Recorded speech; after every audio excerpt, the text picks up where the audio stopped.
Jade descend l'escalier de sa chambre. Elle n'a pas bonne mine. Elle est positive au virus SARS-CoV-2 depuis hier matin. Symptômes légers, le nez, la gorge. Aujourd'hui, elle accuse le coup, mauvaise nuit, grosse fatigue. Ouh là là, c'est pas la grande forme là. Petit thé, ma chérie là. T'as bien dormi? Parce que je considère que, enfin c'est pas que je considère, je sais que les Français que le Covid revient. Dégoûté de l'avoir chopé ce virus. Maintenant Il est nul au final ton vaccin. Comme ils disent mes potes, il sert à rien. En même temps, chérie, c'est une question un peu plus compliquée que ça. Je tente de me lancer dans une explication. Les variants, l'évasion immunitaire, les limites de la protection, les particularités individuelles. D'humeur maussade, elle remonte dans sa chambre, peu convaincue. Jade est vaccinée depuis le mois de juillet 2021. Elle l'a fait volontairement, avec enthousiasme, et a souvent tenté de convaincre ses amis de se faire vacciner. Elle est déçue, elle se dit qu'elle s'est peut-être trompée. Les adolescents ont été soumis au pass vaccinal, et pourtant, ils ont reçu peu d'explications. Essayons de leur en donner quelques-unes en discutant les avantages et les limites de cette vaccination. Jade! Je vois bien que je t'ai pas convaincu. Viens, je vais te montrer 2-3 données. Je te propose de reprendre cette discussion sur le canapé. Sérieux là?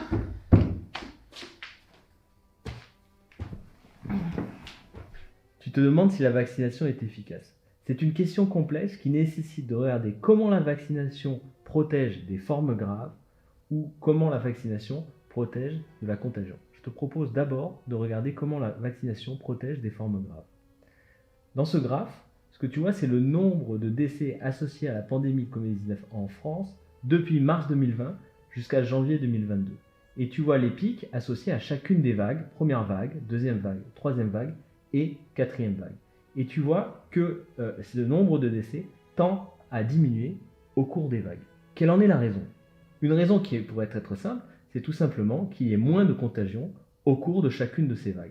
Je te propose donc de regarder les contagions au cours de la même période en France. 2 points avant que je commente ce graphe. La première, c'est que la première vague n'est pas interprétable parce que rappelle-toi, à l'époque, les dépistages n'étaient pas bons et donc on n'a pas exactement le nombre des contagions au cours de la première vague. La 5e vague également a besoin d'un commentaire parce que, tel que tu le vois ici, cette vague est une vague en fait qui correspond à 2 variants. D'abord le variant Delta jusqu'à mi-décembre 2021 et ensuite ce fameux variant Omicron à partir de mi-décembre qui est d'ailleurs toujours en cours. Donc je ne vais pas commenter la 5e vague et la première vague. Ce qu'on voit lorsqu'on regarde les contagions, on voit que le nombre des contagions ne semble pas diminuer aussi vite que le nombre des décès. Et ça, on peut s'en assurer en calculant ce qu'on appelle un taux de létalité, c'est-à-dire le nombre de décès sur le nombre de cas. Mais attention, c'est un taux apparent, parce que le nombre de cas réels, il n'est pas connu. On ne connaît que le nombre des cas dépistés. Mais il n'empêche que ce taux de létalité informe sur la virulence du virus à un temps donné. Lorsqu'on regarde ce taux de létalité, on voit qu'il atteint un maximum en janvier 2021 et qu'ensuite il diminue régulièrement pour se stabiliser autour du mois de novembre 2021. Donc la virulence diminue. Mais pourquoi? Alors, il y a 2 raisons possibles, d'accord? Soit on a des virus moins virulents, et donc des variants moins virulents, on va revenir dessus, soit c'est un effet de la vaccination. Rappelle-toi que chacune des vagues était associée à un variant particulier. Le variant alpha lors de la 3e vague, le variant delta lors de la 4e et de la 5e vague, et maintenant le variant Omicron. Donc là, je te remonte, là c'est la courbe que je t'ai montrée tout à l'heure, en fait, les taux de létalité qui diminuent régulièrement et se stabilisent. Et si on regarde en même temps, lors de ces mêmes périodes, l'avancée de la vaccination, on voit que le début de la diminution du taux de létalité correspond au début de la campagne de vaccination. Et que la stabilisation du taux de létalité est associée au plateau de la campagne de vaccination. Donc il y a une corrélation qui semble assez forte entre la baisse de la virulence du virus et l'avancée de la vaccination. Mais attention, il y a une complexité. Tu ne peux pas conclure sur la base de ces courbes que la chute de la virulence du virus est effectivement due à l'avancée de la vaccination. Parce qu'en même temps que la vaccination a commencé en France, sont arrivés les variants alpha et delta. Par contre, pour répondre à cette question, on peut regarder les résultats au Royaume-Uni. Pourquoi? Parce que je ne sais pas si tu te souviens, mais le variant alpha a émergé au Royaume-Uni autour du mois de décembre 2020, alors que la campagne de vaccination n'avait pas commencé. Et là, je te montre le nombre des nouveaux cas associés au variant alpha. Et si on regarde le nombre de décès associés au variant alpha, on voit qu'au Royaume-Uni, la vague alpha est la pire vague que de Covid qui a eu lieu donc, au Royaume-Uni. Donc, ça suggère fortement que ce variant alpha n'est pas moins virulent. En revanche, si on regarde en Royaume-Uni effectivement l'évolution de ce fameux taux de létalité, on voit qu'à partir de janvier 2021, ce taux de létalité a diminué également régulièrement pour se stabiliser à l'automne, et ça coïncide également avec l'avancée de la campagne de vaccination. Donc maintenant, avec le recul sur la pandémie dans le monde, on sait que le variant alpha est plus virulent de l'ordre de 30% que la souche originelle, et le delta c'est pire, c'est de l'ordre de 50%.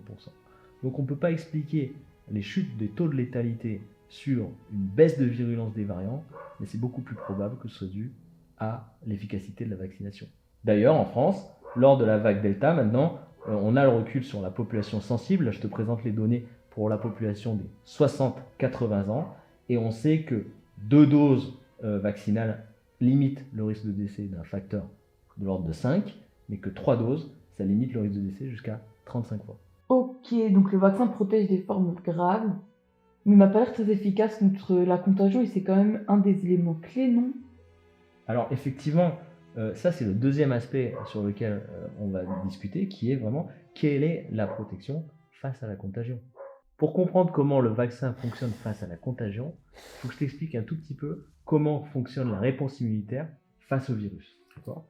Donc, lorsque le virus envahit ton organisme, ici c'est le virus représenté avec ces fameuses protéines spike qui sont à la surface du virus. Le système immunitaire reconnaît cette protéine spike en induisant des anticorps. Donc ici je te représente des anticorps, et certains de ces anticorps vont être spécifiques de la protéine spike, c'est-à-dire qu'ils vont la reconnaître et s'y fixer. Que c'est montré par cette animation, tu vois, là il y a 2 anticorps qui s'y fixent. Et ces anticorps vont agir comme des étiquettes. C'est-à-dire que le virus qui est associé à ces anticorps permet une reconnaissance par les cellules du système immunitaire, que je représente ici, qui reconnaissent donc cette étiquette, et qui alors vont encapsuler le virus et le détruire. D'accord ? Donc le système immunitaire, ce qu'il fait, c'est qu'il marque le virus, et ensuite les cellules du système immunitaire détruisent les virus marqués. D'accord ?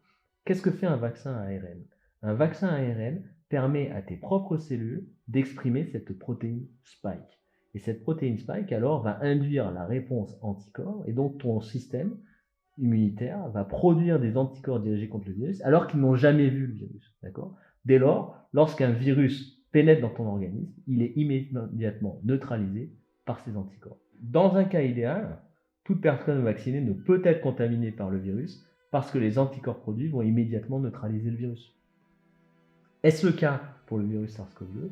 La réponse est clairement non. Et je vois 2 raisons principales à ces limites de ce vaccin. D'abord, on s'est aperçu que la durée de protection, c'est-à-dire en fait les temps pendant lesquels les anticorps étaient présents chez les personnes vaccinées, est de relativement courte durée, de 3 à 6 mois. Par exemple, en Israël, en fait, on s'en est aperçu dès 2021, parce qu'en Israël, ils ont vacciné très tôt en janvier, et en juin, ils ont fait face à la vague Delta, et ils se sont aperçus que les gens n'étaient plus très bien protégés contre le virus, donc en juin, soit 6 mois après les premières injections. Ça, c'est parce que le vaccin induit donc une réponse anticorps qui diminue au cours du temps.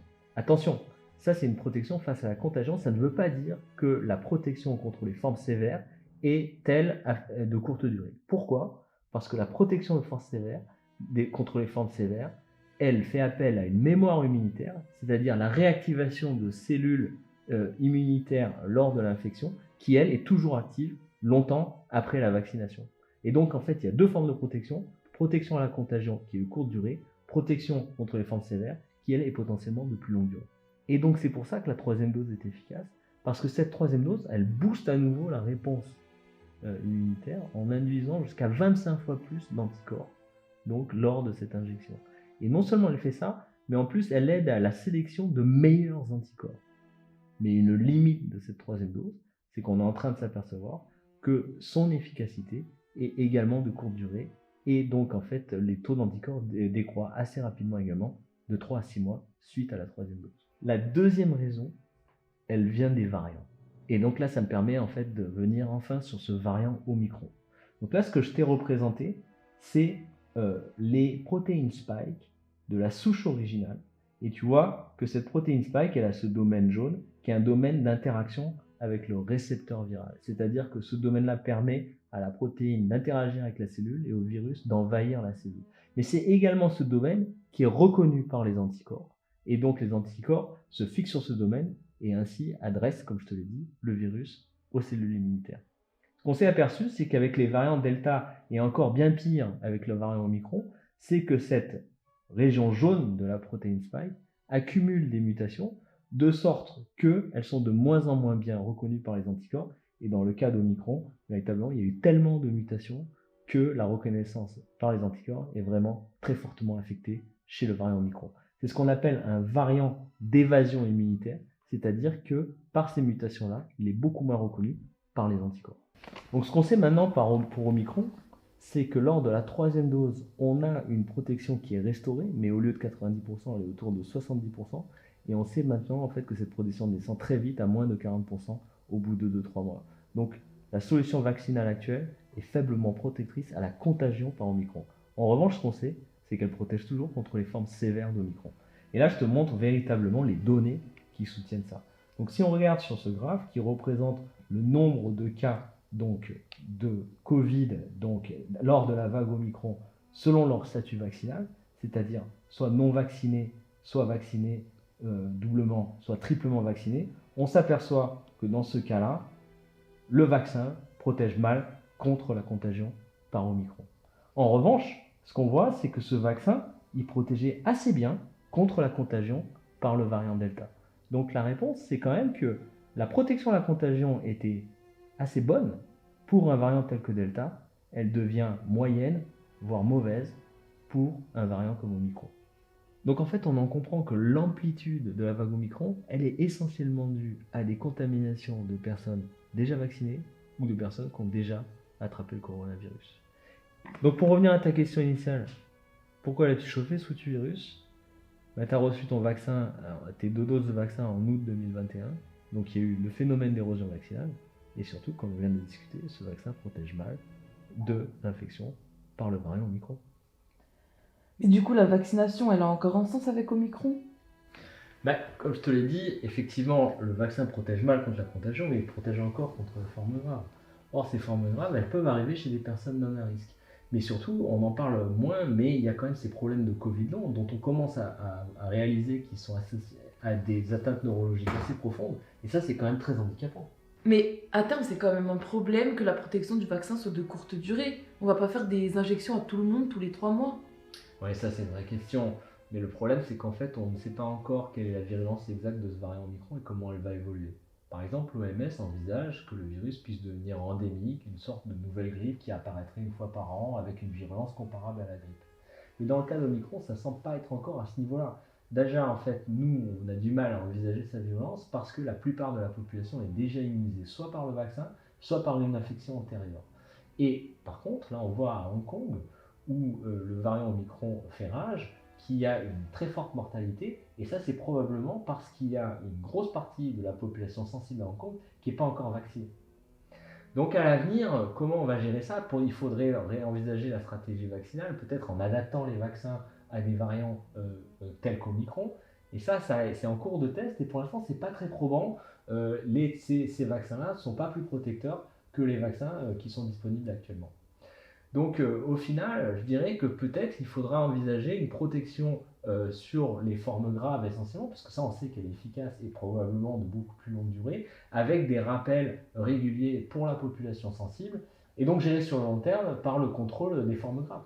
Ok, donc j'en comprends que le vaccin protège pas très bien de la contagion, surtout avec Omicron, mais qu'il est quand même très efficace contre les formes graves, quel que soit le variant. N'empêche que j'aurais préféré pas être malade. Moi aussi, t'es vraiment insupportable quand t'es malade, toi.